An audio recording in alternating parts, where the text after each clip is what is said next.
Bonjour à tous et à toutes, aujourd'hui nous sommes le 15 décembre, nous avons dépassé largement la moitié du calendrier de l'Avent et aujourd'hui je vais vous parler encore d'un comics. Aujourd'hui je vais vous parler pas de n'importe quel comics, je vais vous parler de Shadowman, la première intégrale sortie chez Bliss Edition. Bliss Comics, pardon. Alors, dans cette intégrale nous avons 5 récits complets. 1, 2, 3, 4. Alors on a 4 récits complets, pardon, et plusieurs petits chapitres à droite à gauche en plus. Des chapitres transition entre guillemets entre les histoires complètes.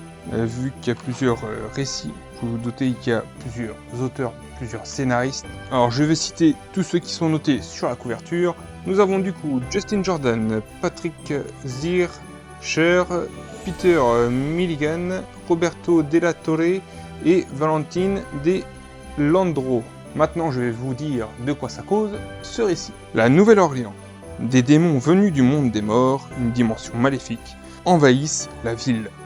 Un jeune homme, au passé trouble, doit alors accepter son héritage et être à son tour possédé par un puissant esprit vaudou, un Loa. C'est ainsi que Jack Boniface devient Shadowman.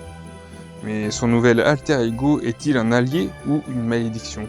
Comment affronter le terrifiant maître Dark lorsqu'un démon est déjà tapi en soi, dévorant petit à petit tout ce qui nous rend humains.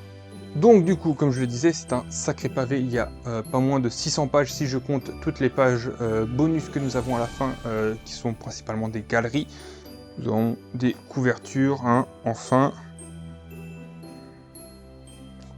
des couvertures ainsi que des esquisses, enfin pas des esquisses mais des dessins en noir et blanc, d'autres couvertures, voilà. Bon, je vais pas faire le tour, mais vous avez pas loin de...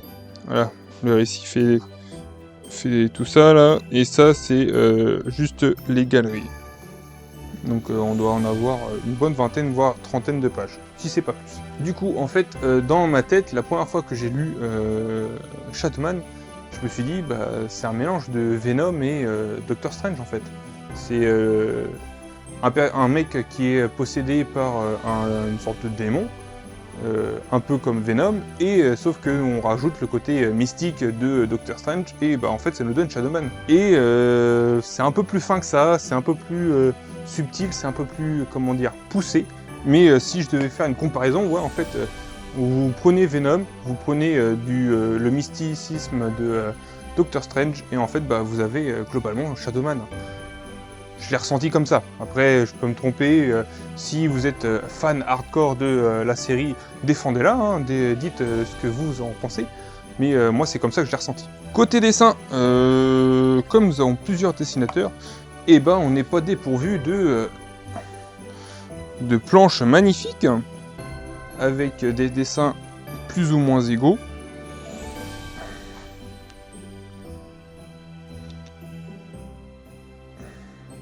C'est le genre de choses que j'ai un peu de mal avec les pavés un peu comme ça, où du coup on a plusieurs dessinateurs. C'est que bah, on peut avoir des dessins qui sont plus ou moins égaux, plus ou moins inégaux, pardon, dans le récit. Après, ça m'a pas sorti spécialement de la lecture. Globalement, les dessins sont vraiment magnifiques. C'est très sombre, hein. Encore une fois. Après, faut bien se dire que ça parle du royaume des morts, de mysticisme, donc forcément, il y a une part sombre qui est logique dans le récit. En tout cas, c'est un coup de cœur pour ma part pour Shadowman. Je ne l'ai pas précisé, mais l'avantage de l'univers Valiant, c'est que vous n'êtes pas obligé de commencer par ce gros pavé qui coûte quand même 45 €. Alors, c'est pas grand chose, hein, 45 € pour autant de pages, je l'admets. Mais tout le monde ne peut pas mettre 45 € pour un comics. Vous pouvez très bien commencer par la nouvelle série qui est sortie, celle-ci. Voilà. Alors, vous ne trouverez pas avec cette couverture-là, parce que moi je l'avais pris avec la couverture collector qu'ils avaient sorti pour la campagne. Voilà qui va conclure du coup cette vidéo du 15 décembre qui commence à être un peu longue. J'ai dû faire des redites, je pense qu'il y aura des coupures dans le montage. J'espère que l'œuvre que je vous ai proposée aujourd'hui vous intéresse, vous intrigue et vous donne potentiellement envie de le lire. N'hésitez pas à me dire en commentaire d'ailleurs si c'est le cas. Je vous souhaite une bonne fin de journée ou une bonne fin de soirée en fonction de l'heure à laquelle vous regardez cette vidéo. Je vous dis à demain pour le 16 décembre, une nouvelle case du calendrier. Ciao!